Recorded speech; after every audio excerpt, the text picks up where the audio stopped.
Welcome to the Do Good on Purpose podcast, where you can listen to leaders discussing solutions to the most pressing challenges in our world, and where you can also support them by donating through the show's Giving Circle using the link in the show notes. Think of a giving circle as a way to give together, combining what each of us can contribute so that we give bigger, we give better, and we make a much greater impact than any one of us could ever make alone.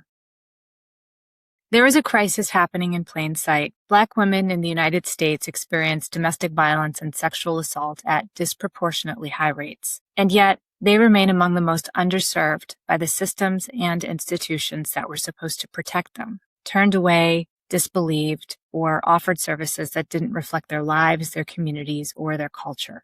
My guest today saw that gap firsthand as a prosecutor and decided to do something about it. Alana Brown is a victims' rights advocate, public interest attorney, and the founder of the Safe Sisters Circle, a Washington, D.C. based nonprofit organization that offers free legal and therapeutic services specifically to Black women and girls survivors of domestic violence and sexual assault.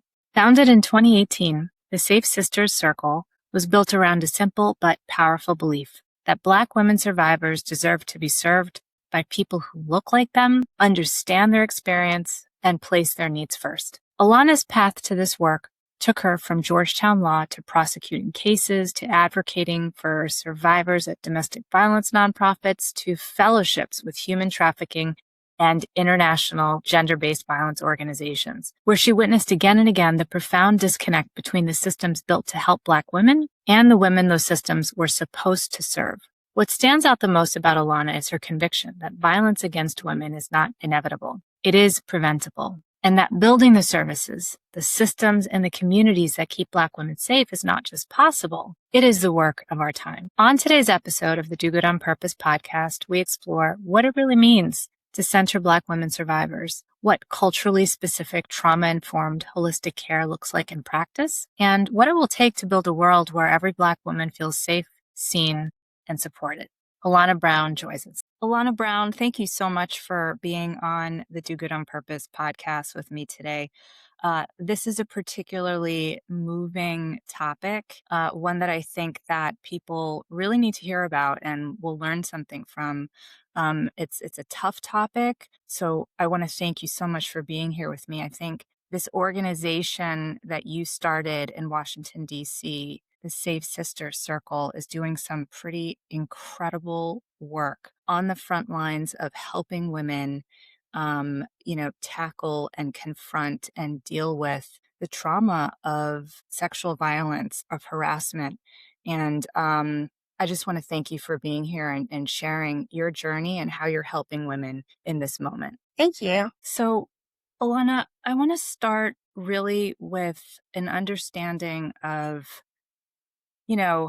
this issue that African American women in particular in the United States are experiencing at really high rates, this issue of domestic violence and sexual assault. The data is showing that this is pretty incredible to me, pretty high levels here. 1 in 4 Black girls will be sexually abused before the age of 18. 1 in 5 Black women are survivors of rape. 35% of Black women experienced some form of contact of sexual violence during their lifetime. And 40 to 60% of Black women report being subjected to coercive sexual contact by 18.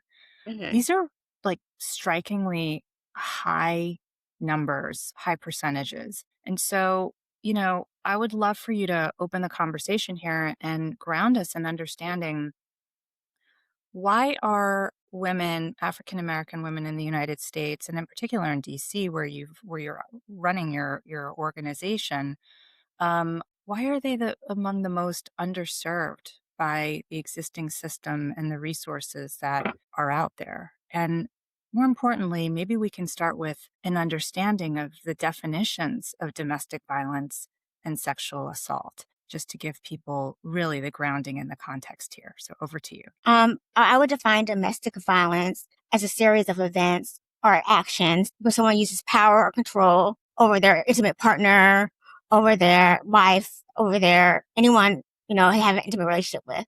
And the issue is power and control. It's not just about like you see on TV with just like physical abuse.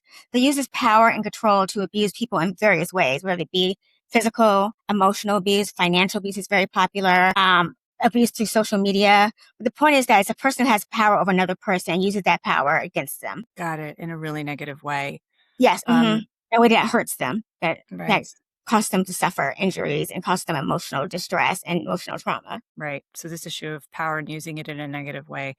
So why are African American women in particular among the most underserved by the system today? Can you help us understand the reality that African American women, survivors in particular, are facing?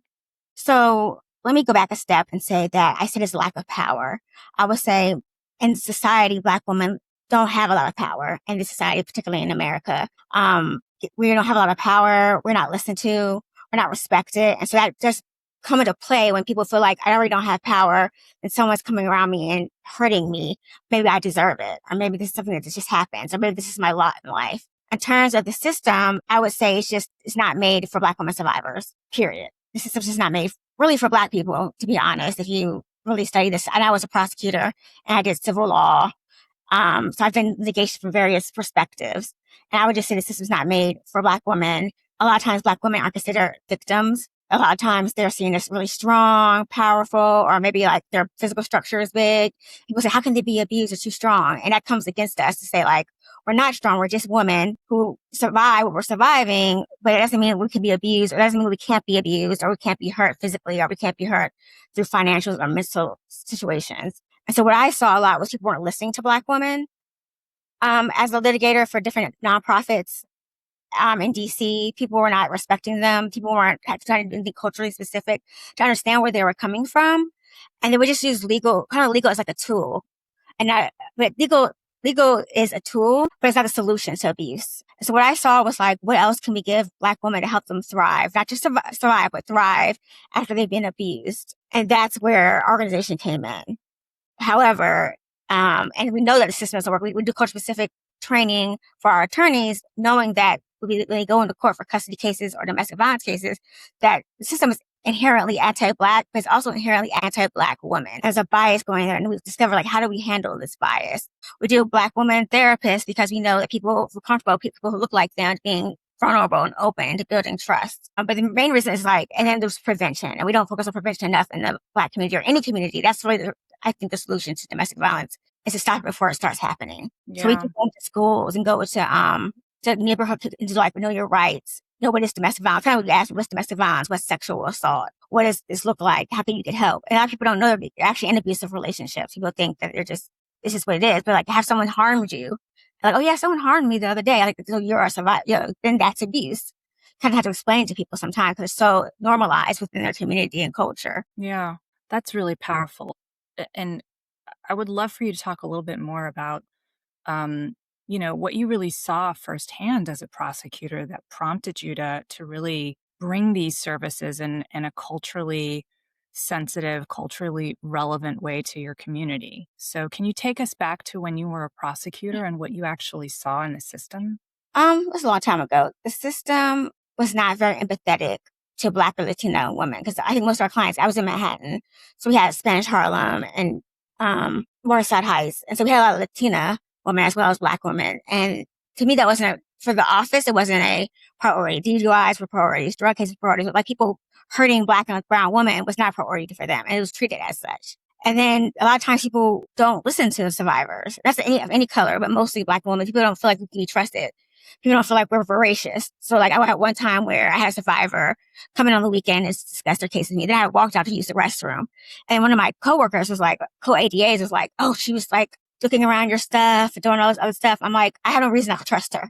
Like, I think your distrust is based on the fact she's a Black woman from a disadvantaged community and she comes across a certain way. You're assuming that she can't be trusted. And I feel like that's the case with a lot of women survivors in New York. At least specifically in New York, I think in DC as well. And also, I think we serve them to double traumatize them into making them testify in court. Like if you don't want to testify, you don't want to, go forward with the case, I think you have the right not to say no. We like subpoena people and put out warrants for people trying to make this testify. And I think that was just another type of trauma that people were going through. I say this as some civil litigation, when we had civil protection orders, we never made them do it. But like, if you want a civil protection order, We'll get when you want. If you don't want, that's fine. We'll do other services. If you want to go with a criminal case, we'll support you as an advocate. We're not prosecutors. And I also saw that a lot of people don't want their loved ones in the system. I mean, unfortunately, they do love their abusers. Somehow they're the father of their children or they have a relationship with them. And Black men get killed in prison. And Black men get killed by the police. And people don't want the state and the police involved in their cases a lot of times because they don't want that partner to get hurt or killed potentially. So it's not really, again, it's not really a system designed for us. It's not really designed to protect us or protect survivors in general. It's designed to punish the abuser, but that's not necessarily what the survivor wants. I want to talk a little bit more about you because I think your background is so interesting and it really kind of perfectly positioned you to found this organization because of your vantage point. So you studied at Georgetown Law, which is pretty incredible. You went into prosecuting cases in Manhattan, you said. Mm-hmm. And then you moved into advocating for survivors at domestic violence nonprofits, to having fellowships with human trafficking and international gender-based violence organizations. So you've really been working in this space of working with survivors and helping build trust and to give, I think, a more nuanced lens to who they are as people, like a human lens to who these people are and what their needs are. What did that journey across your career teach you about the relationship between law, between justice, and the lived experience of survivors? So law is not justice. Like I said earlier, law is a tool that may be used in a plethora of things towards justice. But I think justice is self-defined by survivors. A lot of times they would say justice is me getting over my trauma. This is me moving on, getting a job, getting out of financial debt that's caused by an abuser, or get out of his financial control.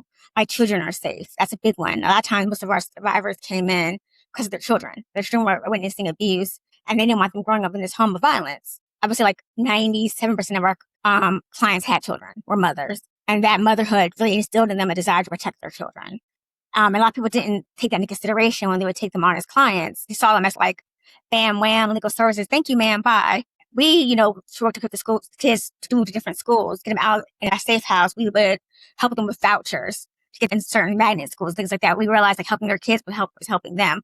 And they felt that was justice. We feel giving them career services, that we're fighting for them in court and we're listening to them. That's justice. Even when we don't get the civil protection order or they don't get full custody of their kids. At the end of the day, they will say to us a lot of times, this is the first time someone listened to me. Yeah. No one's ever listened to my story. No one's ever listened to what I had to say. No one ever cared about what I was going through as a person, individual person. Each person is different. And we care about each person. We always say quality or quantity of clients that we have because we want to make sure they understand the system. We also explain and break down what's going on in the legal process so they know what's going on. So they make informed decisions of what they want to do with custody cases, or if they want to get a civil protection order, or do they want to testify.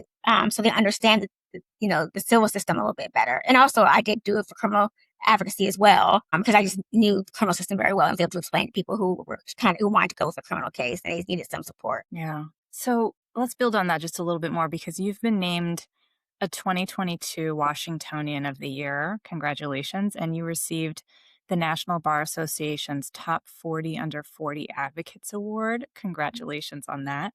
Thank you. What has recognition like that taught you about the relationship between visibility and impact? And what does it mean to you to do this work publicly? I think visibility and impact means more people learn about the organization. And I'm going to be honest, it's a lot of donations and a lot of funding. In a nonprofit, that's always an issue. You're always looking for funding, always trying to survive another day with comes to financial things. So just me being recognized gave more visibility to the organization. And then also the visibility to where our survivors were going through and people wanting to help them or understanding a little bit better, getting volunteers or getting donations. Because the impact was not me really being seen. The impact was people get civil protection orders. The impact is that people get therapy now. We can afford to open a mental health clinic. People are getting infant seats for their cars. Some just different things help people live, basically. That's the impact of it, is that it helped our survivors more than it helped me. It was great. It was nice to have, but I was more happy that it benefited our survivors because it could put them more on the map, got more funding, got to expand our programs, and got people to understand where our clients, maybe more empathetic to where our women were going through. Yeah. I think that's the mark of a true leader when you have that kind of recognition, but then you really actually use it to put the spotlight on the work that you're doing and to bring the human face to these survivors. So I think that's pretty incredible. So let's talk about the organization you founded in Uh-huh. 2018, the Safe Sisters Circle. Let's talk about it in depth here. Uh-huh. You created it with a vision to make a space where Black women survivors felt seen, where they felt safe. You've talked about this a bit, and also supported by, in particular, people who look like them and Yes. understood their experience. So, what did it take to build that from scratch? Take us through Well, I say 2018 to now. I think the hardest part, well, I'll say there was a woman who worked for the NAACP before I was building up my organization. She gave me a good quote and she said, never promise community something you can't deliver. So never go in a community and say like, I want to give you this and then don't deliver on it because they'll never trust you again. Because trust is the biggest thing. And we worked in Ward 7 and 8, which is the East of the River community, the majority Black community in DC. And we had to establish trust first. So before we even had clients, we did like Thanksgiving dinners. We did book bag drives for their kids. We did open house like mommy and me day, like get like self care and things like that. And then we try to get, and so that our name will get out there so that this is the organization you can trust. Also, when people have been traumatized and lied to and fooled by the system, they feel more trusting of someone who looks like them. They feel like, okay, this person can relate to what I've been through. This person I feel safe with. Even me, when I go see a doctor, most of my doctors are women of color, just for safety reasons of like what makes me feel safe personally. And so building trust is the first step. I think doing good services, like actually seeing that we give, holistic services, they're culture specific, we care about them.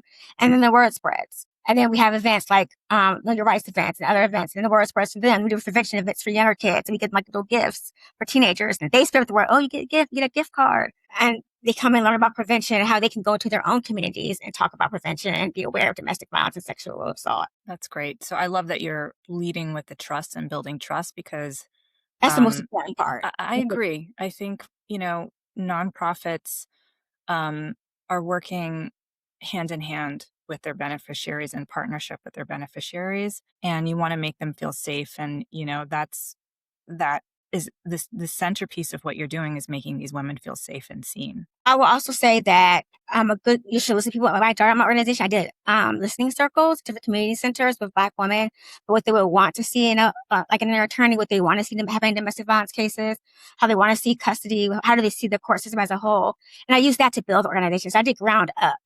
But even as like a Black woman, they don't necessarily trust me because they're like, well, you don't know what I've been through. You don't necessarily come from. I am originally from Ward 7. I grew up in a suburb of DC. So I was like, right, I don't know what it's like to grow up in this neighborhood and have these experiences. So they still have to trust you. Even as a Black person, you still have to gain trust from the community and trust that you care and understand them and get to know it better. So you work specifically in Ward 7 and 8. Can you tell our listeners? My organization does work towards 7A. So it's a disadvantaged community. It's about 98 to 99% Black, African American, or different types of self-identified Black. And it's high rates of violence. I think 40% violence, 60% poverty rate. Very high, according to the DC Coalition Against Domestic Violence, had the highest rates from police officers for domestic violence and sexual assault calls come in from them.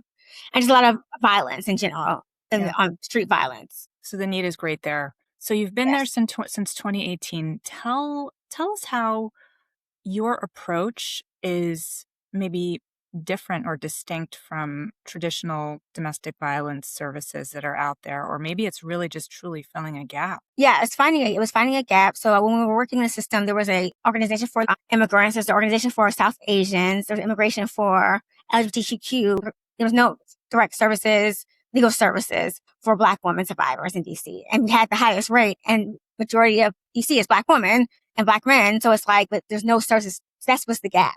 It was like, no one was serving us directly. And so I feel like I could do that. I could serve the gap. And I feel like working with other organizations, I saw a cultural disconnect kind of with the people. Most people were white women, some white men, and the people that were serving were Black women, some Central American women, and they just didn't understand where they were coming from. And so when I first started, I was like, well, we serve Black clients. So it's not just about giving them court representation. It's other things to serve the community and serve the people and the mothers that's going to spread out to the community. The deputy director is now Sylvia Guzman. We call it community-centered approach, and that we evolve the community as a whole into our healing process for survivors. And most legal services just don't. They just represent people in court. And we actually had a lot of clients come from other legal organizations, and they're just like, they were falling through the cracks, that people weren't listening, they weren't getting what they wanted, or people just like, they weren't good enough perfect victims, so to say. And so we get people who fall through the cracks. Other organizations don't want to work with, we'll work with anyone. ethically legal to do. So Yeah, that's great. And so tell us a little bit more about the actual model that you have. So you provide free legal services, right? we So do. there's that legal component, but there's also therapeutic support So and there's a mental healing health clinic. programs. Yeah. Um, we call it mental health healing clinic, and it provides different 12. So it does like one-on-one services. We have a Black psychiatrist and Black therapists and interns, and they provide 12-week programs for different survivors of trauma. And you don't have to be our client. It was like we also got our clients from legal services. We had clients come and say it to us like, well, we want, Black therapists, like we have Black lawyers. And it just weren't free Black therapy, just wasn't out there for them. And we're like, ooh. And so then I was like, well, we could create one. Let's get a grant. And so I applied for a grant and got one and started with the clinic alongside with legal services. And some people, you don't have to be part of legal services to get the therapy support. You can come in as an individual who just needs a Black woman or one of color who just needs therapy and support, and do a 12-week program with goals and action items. And we also do like healing circles, support groups, things like that. So, and then we also kind of built up the survivor advocacy side of things, which did like everything else. Like how can our survivors get help, or how can they find housing? How can we help their kids get into certain schools or different scholarships we can get them into? We got a woman into college one time, for finding different scholarships that would pay for her to get into college. So we have a survivor advocacy, side of it too, to help outside the legal services and outside the mental health services to make it holistic. We all work together in tandem. Now, like I said, so I don't want to work there, but it works together in tandem. Sure, sure. And how do these women come to you? Does it start with they need legal services? That's how you find them, or generally, yes. Generally, yes. We always say we get them through legal. So we get them, then we help them with everything else. That makes sense, yeah. And when I met you, Alana, we were at an event here in New York City for fundraisers and women in philanthropy. And I was sitting with you talking, and another woman came over and she realized that you had founded the Safe Sister Circle. And she was like, I know your organization. And like, I saw your face light up, and I was like, wow, like you're out there. People know about you guys. Know about me in New York? Ooh. Yeah. I think it's great. That was exciting. That was exciting to hear. And it's good. Validating, it's validating. So talk a little bit about maybe a story of how you helped one or two women through your organization, and obviously with the appropriate privacy and right, anonymity is key here. I don't want you to share any names, but maybe someone who came in and how you helped them. So one client we came in, and she had been with another organization. I'm going to name the organization, but she had been with another organization and kind of fell to us. And I was like, wait a minute, she's been through other organizations. How did we end up getting here? Because there was a referral service people could call, and then we get referred to different institutions in DC. It's a good thing. But we ended up getting her referred to her, but we saw that she had been with other organizations before us. We had her for about 2 years as a client. It started out as a custody case against her abuser. We got her some help, got her some therapy. She had a very hard upbringing, didn't get a lot of love growing up. But we also worked with her kids a lot because we believed there was abuse of the kids, and there was abuse of the kids. But even trying to get them a still protection order through the mother for the kids was denied for us. So we had to take the kids to the hospital. We had to get them checked out. We had to get a letter from a doctor saying, yes, they've been abused by this parent, this father of theirs. And it was always fighting for her to get, because he had custody of them at one time, like full custody, because she was, couldn't provide for them. She was low income, in poverty. She had some other situations going on in her life. And they didn't feel like she was able to take care of kids, so they gave the kids to the father. So our whole goal was to get the kids back to the mother, at least part-time and at least overnight. And eventually it was presumed the mother got most of the custody when they found out that the father was abusing them. But just in terms of not listening to the Black woman, she was saying her kids were getting abused all this time, and no one was listening to her in the court system. In fact, they got more abuse. The sons were like running away from home and living in metro stations because they'd rather be there than be at home with their father. But we got the kids, and just one of them needed to be in a special school in Maryland for kids who have learning disabilities. And we got him into that. We got them into a school, and we moved them to Maryland, basically. And got them out to an area he couldn't find them, and got them in schools in that area. And we got them into therapy for the best they could. And there were several programs. There are free programs for children who've been survivors of domestic violence or have seen domestic violence or sexual assault. DC is very good for that. So we're able to hook them up with different organizations to help them. At the end of the day, it also has a little bit of custody, but I felt the mother felt satisfied with our service, the best that we could do. I think she just felt like at the end of the day, we tried the hardest we can. We had like 2.5 years in this case. The custody cases last forever. I guess, and then we had to go to domestic violence court again because things kept happening. And then we saw him with another woman who was domestic violence court that he was abusing. It was just a lot going, a lot of With the same guy? same guy, different woman. Wow. Didn't surprise us because abusers abuse lots of people. Yeah. It's the power dynamic, and he wants, that's all that stuff. So that was really a case where we ran the gamut. We paid for her to be in a hotel for a period of time, using our funding to keep her safe, a safe house before we found a place for her to live. So it's just like so many issues in the one. You have to like digest them all. Like, what do we do for legal? What do we do for mental? What do we do for housing? What do we do to keep her safe? We have a safety plan. Our first thing we do is a safety plan. Yeah. And how can we most keep you safe even before we go to court? And even the before kids too. Yes. Mm-hmm. How do we keep family. you and your family safe? Right. And then once that safety plan's in position, then we move to like, okay, now how do we prepare for trial? How do we help you after trials over? How do we help you, get a job? Or how do we help you deal with your trauma that you faced? Yeah. Wow. That's really tough work. You've talked a lot about what happens when they come to you after violence has taken place, right? And how you help support them through the experience of going to trial, help their families get back on their feet again, keep them safe, give them the wraparound support they need to just keep going, right? Talk a little bit about the prevention side, because you mentioned it a little bit in the beginning. What are you doing to help prevent these types of episodes from happening in the community? Well, what they're doing is they're going into a lot of like, first I should say things that people are missing is the men getting services. And like we go a lot of times to the young girls and teenagers. I remember I had a case, we did some class for, it was middle schoolers. And one of the girls was a survivor. She never stayed. I was with the question she was asking, I could tell. And I was like, she was only like 12. She's already in an abusive relationship. So it starts really young. You gotta start around like 10 or 11 to start educating people. And then you also have to educate the men, the boys, because they're the ones doing the abusing. Let them know, like, this is not how you treat people. It's not how you treat women. This is like, there might be violence or trauma. A lot of them aren't necessarily monsters. They've been hurt people. So they've been hurt and have mental health issues. They have other things going on too. I think a lot of people forget that. Like, it can't just be the woman saving woman. It has to be the men not abusing women or or vice versa, like, abusers not knowing the abuse. Of course, I think it's an excellent point. They're part of the equation. Where are you reaching these people? Are you going into schools? Going into schools, we had one event where we had My Body, My Rights, where we talked about sexual violence, reproductive justice, domestic violence. And we had other organizations that worked with children. Like we had a Black Swan Academy that worked with young girls and the community. Then we had this other organization that worked with the DC Girls Coalition that worked with different girls and different communities. So, and then brought them to our own space and had the event there a couple times. And then we do go to certain schools. Schools ask us to go into them. We'll go into them. We also do community center. Like I said, the services are located in Ward 7 and 8. So my biggest issue was that people didn't have to take like a metro ride, a bus ride to get to the legal provider. So the offices were in Anacostia and now in a safe space. I mean, I won't say, but it's in Ward 7. Yeah. And so people could get to you as easily or easily accessible. You see, like, oh, you're part of the community. You eat around here. You work around here. You're part of us. So they don't have to go very far to get what they need. Right. So you've talked about so much that you're doing. It's very multi-layered, the work that the organization does. It really operates at the intersection of gender-based violence, of race, of socioeconomic status, right? And all of these things are kind of coming together and compounding in ways that are creating barriers for Black women survivors and victims of sexual abuse and violence. So what changes still need to happen in law and policy and funding and in culture to really address these issues? I think I start with culture first.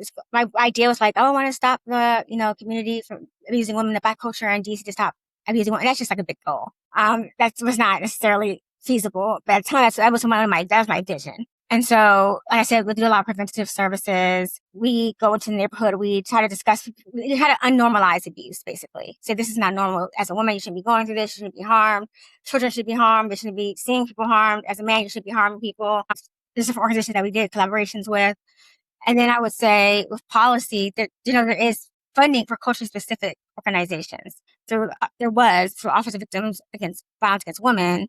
They are trying to now combine that with another office. And in this administration, people aren't getting a lot of funding, especially ones that serve BIPOC people because of the administration. So like saying what funding you need now is good, but they're not we're not going to, I mean, they're not going to get it right now from like the federal government because because there are services specifically Black women and some Latino women, and the services are culturally specific.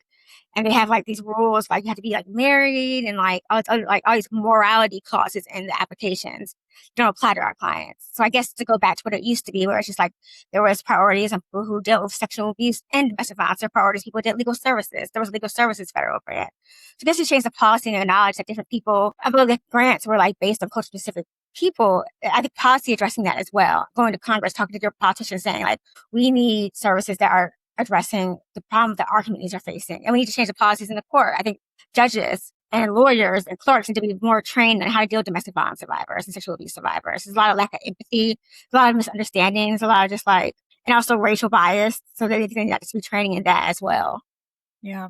So a lot of support for people to really understand the issues, and more people who look like the people who are going through this, so that trust can be really be built and be And established. also, I will also say that we're trying to share our model with other organizations across the country.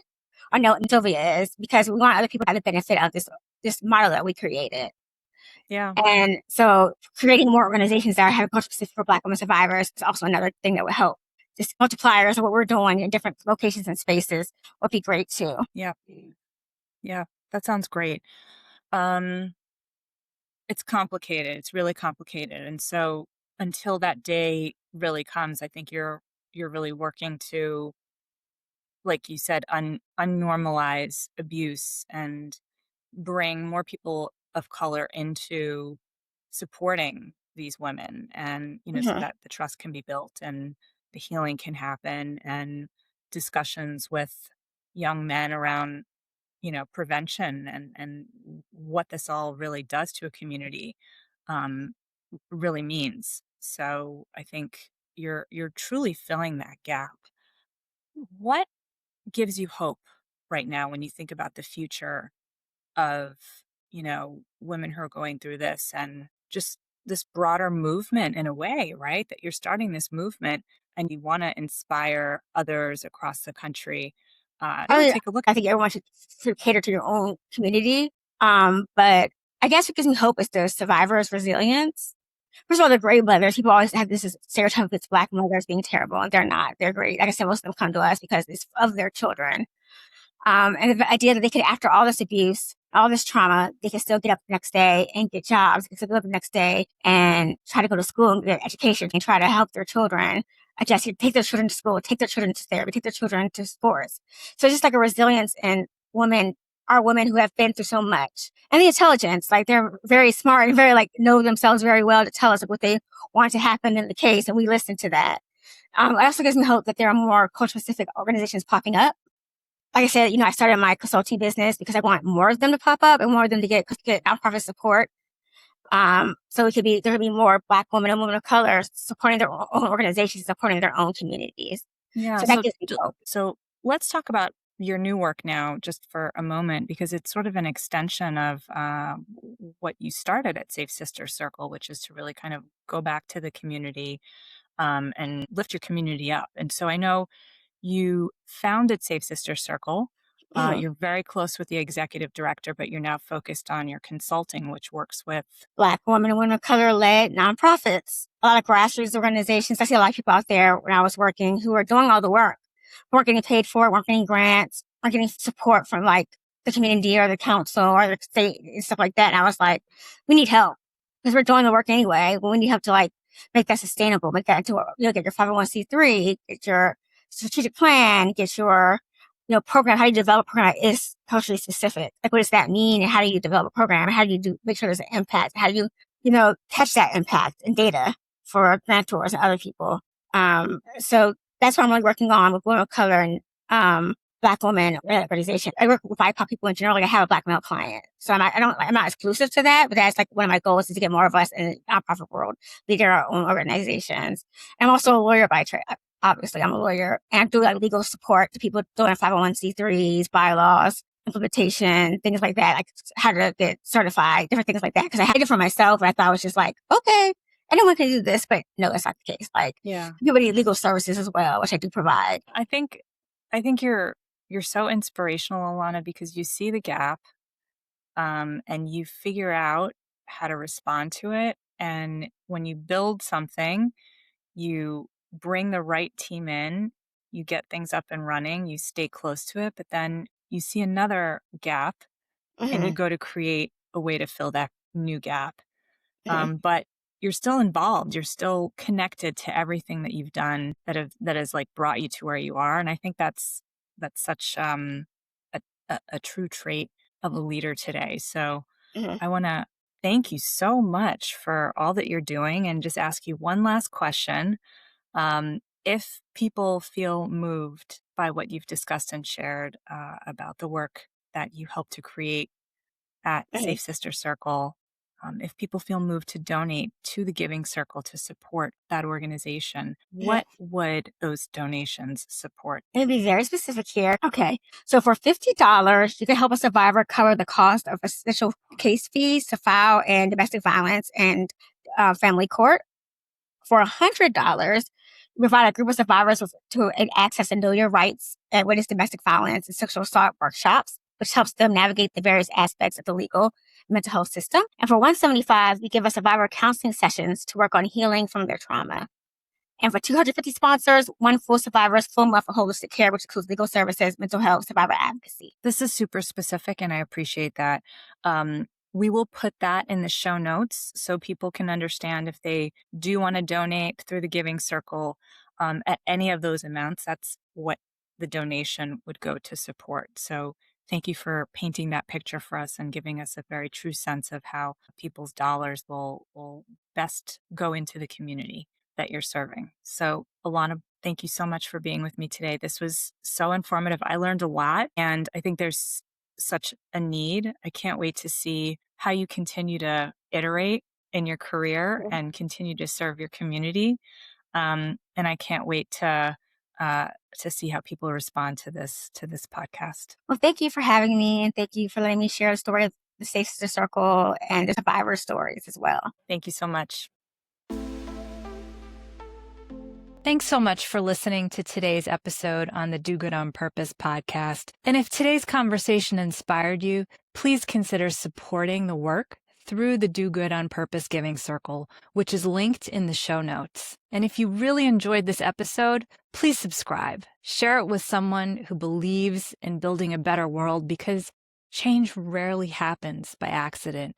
It happens when people decide to do good on purpose.